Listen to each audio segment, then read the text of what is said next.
വയറിൽ തൊടല്ലേ എന്ന് ഗിരിജ പറഞ്ഞപ്പോൾ സുധാകരൻ ചിരിച്ചു. ഒരു ചാൻ തുണിയില്ല പെണ്ണിന്റെ ഉടലിൽ. അയാളുടെ ആ ചിരിച്ച നോട്ടത്തിൽ അവളുടെ ഭയം മാറി. കവിളിൽ ഒരു പിടി നാണവും വിരിഞ്ഞു. ഇനി സ്വിച്ചിട്ടെ. ഗിരിജ സ്വിച്ച് ഓൺ ചെയ്തപ്പോൾ കുളിമുറിയിലെ മാറ്റിയിട്ട 60 വാട്ട്സിന്റെ ബൾബ് മിന്നിച്ചു കത്തി. ഏതോ സോപ്പിന്റെ പരസ്യം പോലെ മുഖത്തും ദേഹത്തും പതയോടെ അവൾ ആ കുളിമുറിയിൽ മാറുമറച്ച് കാലുകൾ പിണഞ്ഞു വെച്ച് കുനിഞ്ഞ തലയുമായി നിന്നു. ആത്മനിയന്ത്രണത്തോടെ സുധാകരൻ സ്റ്റൂളുമെടുത്ത് ആ നേരം കുളിമുറിയിൽ നിന്ന് പുറത്തേക്കിറങ്ങുകയായിരുന്നു. പോകാൻ നേരം അവളുടെ അരയിൽ നിന്നൊരു നുള്ളു സോപ്പ് പത തൊട്ടെടുക്കുകയും ചെയ്തു. സംഭവം കുളിച്ചുകൊണ്ടിരിക്കുമ്പോൾ ബൾബ് താനേ കെട്ടുപോയതാണ്. നിന്ന നിൽപ്പിൽ ദേഹത്ത് ഇരുട്ട് കയറി പിടിച്ചപ്പോൾ ഭയത്തോടെ ഗിരിജ കതക് തുറന്നു കൂവി. സുധാകരൻ പോയി ആ ബൾബ് മാറ്റിയിട്ട് കൊടുത്തു. അത്രേ സംഭവിച്ചുള്ളൂ. കെട്ട് കഴിഞ്ഞ് കൊല്ലം 3 ആകാറായെങ്കിലും അവരിന്നും നവദമ്പതികളാണ്. പരസ്പരം കാണുമ്പോൾ, സംസാരിക്കുമ്പോൾ, തൊടുമ്പോൾ അതേ കൗതുകം, അതേ ആഹ്ലാദം, അതേ വിറയൽ. കുളി കഴിഞ്ഞ് ഗിരിജ മുറിയിലേക്ക് വരാൻ കാത്തു നിൽക്കുകയാണ് സുധാകരൻ. അകത്ത് കയറിയപ്പോൾ തന്നെ അവളെ കട്ടിലിരുത്തി അയാൾ കതകടച്ചു. അവളുടെ ദേഹത്ത് നിന്ന് ലോകത്തിൻ്റെ എല്ലാ സുഗന്ധവും അയാളുടെ മൂക്കിലേക്ക് തുളച്ചു കയറി. അന്നും അവർ വീര്യത്തോടെ തന്നെ അതിമനോഹരമായി രതിയിലേർപ്പെട്ടിരുന്നു. പിറ്റേന്ന് സുധാകരൻ ജോലിക്ക് പോയപ്പോൾ ഉമ്മറത്തെ പൂക്കാത്ത മുല്ല നോക്കിയിരിക്കുന്ന ഗിരിജയുടെ അടുത്ത് അയാളുടെ അമ്മ പോയിരുന്നു. തുടങ്ങാനൊരു പ്രയാസം പോലെ ആ അമ്മയിൽ കണ്ടതുകൊണ്ടായിരിക്കണം എന്താ അമ്മയെന്ന് അവൾ ചോദിച്ചത്. നിങ്ങൾ രണ്ടുപേരും പിള്ളാരൊന്നും വേണ്ട എന്ന് വെച്ച് നിൽക്കുകയാണോ? അതോ കൊല്ലം 3 ആയില്ലേ? ഗിരിജയ്ക്ക് മറുപടി ഉണ്ടായിരുന്നില്ല. ലാളിക്കാൻ തൻ്റെ മകൻ്റെ ഒരു പിഞ്ചിനെ കിട്ടാത്തതിൻ്റെ എല്ലാ വേദനയോടും കൂടി ആ അമ്മ എഴുന്നേറ്റ് പോവുകയും ചെയ്തു. തൻ്റെ ചോദ്യത്തിൽ മാറുടഞ്ഞ് മറുപടിയില്ലാതെ തല കുനിച്ച് വിങ്ങുന്ന അവളെക്കുറിച്ച് ആ അമ്മ ഓർത്തതേയില്ല. ആ രാത്രിയിൽ സുധാകരൻ വന്നപ്പോഴും കുളിച്ച് വേഷം മാറുമ്പോഴും ഭക്ഷണം കഴിച്ച് കൈ കഴുകുമ്പോഴും ഗിരിജയുടെ മുഖം മാറ്റം ശ്രദ്ധിച്ചിരുന്നു. രാത്രി മുറിയിലേക്ക് വന്ന അവളെ തന്നിലേക്ക് വലിച്ചിട്ട് എന്തു പറ്റി നിനക്കെന്ന് അയാൾ ചോദിച്ചു. ഒന്നുമില്ലെന്ന് പറഞ്ഞ് അവൾ തല താഴ്ത്തി. എന്തോ ഉണ്ടെന്ന് പറഞ്ഞ് അയാൾ നെറ്റിയിൽ ചുംബിച്ചപ്പോൾ അവൾ അയാളുടെ മാറിലേക്ക് ചായുകയായിരുന്നു. നമുക്കൊരു ഡോക്ടറെ പോയി കണ്ടാലോ? എന്തിനെന്ന് പറയാനാകാതെ ഗിരിജ സുധാകരൻ്റെ മാറിലെ രോമങ്ങൾ വിരലുകൾ കൊണ്ട് ചുഴറ്റി വലിച്ചു. എന്തിനാണെന്നറിഞ്ഞതുപോലെ പോകാമെന്ന് അയാൾ ആ നേരം പതിയെ പറയുകയായിരുന്നു.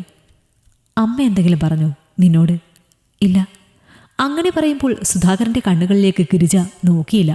അമ്മയുടെ ഇടപെടൽ മനസ്സിലായതുപോലെ അതൊന്നും നീ കാര്യമാക്കണ്ട എന്ന് അയാൾ പറഞ്ഞു. കേട്ടപ്പോൾ അവളുടെ കണ്ണുകളൊരു നീർക്കുമിള പോലെ പൊട്ടിത്തകർന്നു. കണ്ണീർ പൊടികൾ അയാളുടെ നെഞ്ചിലേക്ക് ചിതറി ഉള്ളു പൊള്ളിച്ചു. അന്ന് രാത്രിയിൽ ഒഴിഞ്ഞ വയറ് തടവിക്കൊണ്ട് ഗിരിജ ഒരു നിറവയറുകാരിയെ സ്വപ്നം കണ്ടിരുന്നു. ഒരു കുഞ്ഞിനെ ഉറക്കുന്നത് പോലെ അവളെ പൊതിഞ്ഞ് സുധാകരൻ ആ തലയിൽ തലോടി. 1000 നക്ഷത്രങ്ങൾ ആ സ്വപ്നത്തിലെ നിറവയറുകാരിയുടെ കിനാക്കളിൽ അന്ന് കുരുത്തിട്ടുണ്ടാകും. പിറ്റേന്ന് സുധാകരൻ ജോലിക്ക് പോയില്ല. ഡോക്ടറെ കണ്ട് ചില പരിശോധനകളൊക്കെ നടത്തിയിട്ട് തിരിച്ചു വരികയായിരുന്നു അവർ.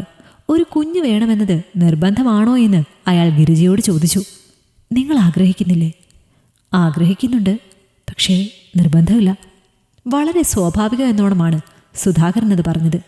പിന്നീട് അവർക്കിടയിൽ ഒരു നീളൻ മൗനമായിരുന്നു. പരസ്പരം അർത്ഥമറിയുന്ന കൊടും നിശബ്ദത. ദിവസങ്ങൾക്കുള്ളിൽ നിങ്ങൾക്ക് കുഞ്ഞുണ്ടാകാൻ സാധ്യതയില്ലെന്ന പരിശോധനാ ഫലം വന്നെന്ന് സുഹൃത്തായ ഡോക്ടർ വിളിച്ചു പറഞ്ഞു. ആരുടെ കുഴപ്പമാണെന്നൊന്നും സുധാകരൻ ഡോക്ടറോട് ചോദിച്ചില്ല. രാത്രിയിൽ നമുക്കൊരു കുഞ്ഞിനെ ദത്തെടുക്കാമെന്ന് മാത്രം അയാൾ ഗിരിജയോട് പറഞ്ഞു. ഇത് താൻ എങ്ങനെ പറയുമെന്നോർത്തിരിക്കുകയായിരുന്നുവെന്ന് മൊഴിഞ്ഞ് അവളുടെ മുഖവും ശോഭിച്ചു. നിയമപരമായി ഏറെ നൂലാമാലകളുണ്ട്. ആദ്യം ഒരു വക്കീലിനെ കാണണം. അങ്ങനെ കേട്ടപ്പോൾ പ്രകാശം തോർന്നു പോകാൻ തുടങ്ങിയ ഗിരിജയുടെ മുഖം സുധാകരൻ കൈക്കുള്ളിൽ പൊതിഞ്ഞിരുന്നു. എല്ലാം നടക്കുമെടോ എന്ന് തിരുനെറ്റിയിൽ ചുംബിച്ച് ആശ്വസിപ്പിച്ചപ്പോൾ അവളൊരു കുഞ്ഞിനെപ്പോലെ വിതുമ്പി. ശേഷം തൻ്റെ പുരുഷൻ്റെ മാറിലേക്ക് ചാഞ്ഞു.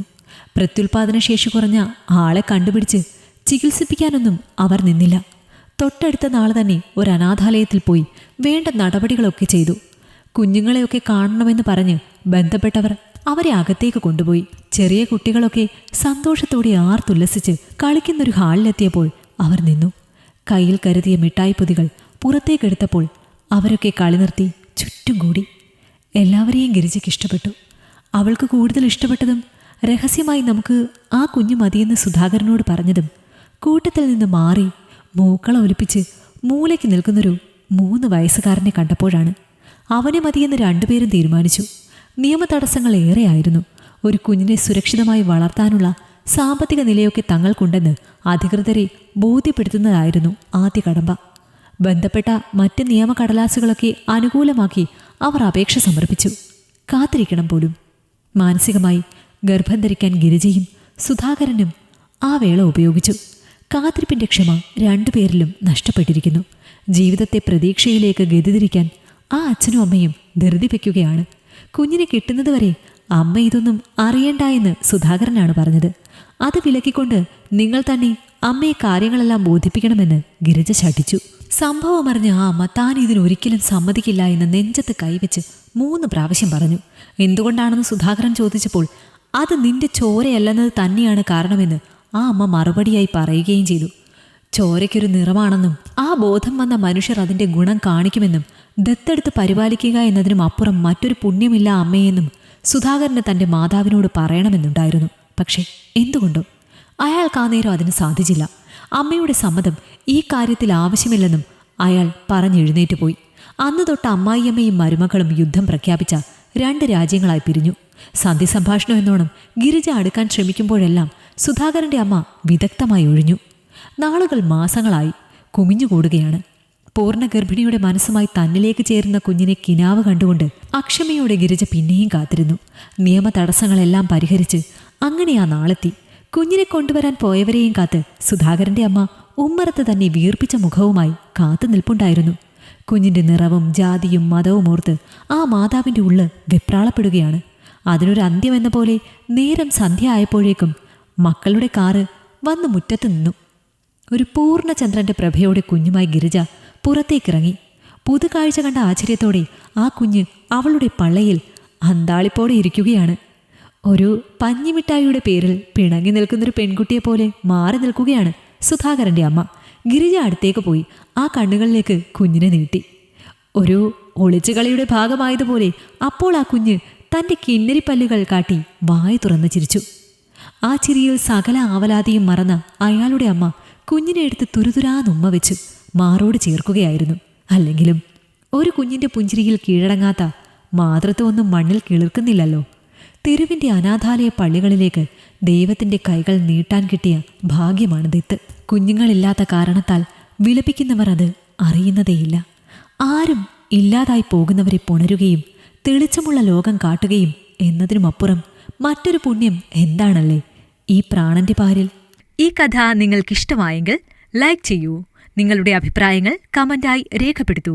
കൂടുതൽ കഥകൾ കേൾക്കാൻ ഈ ചാനൽ സബ്സ്ക്രൈബ് ചെയ്യൂ.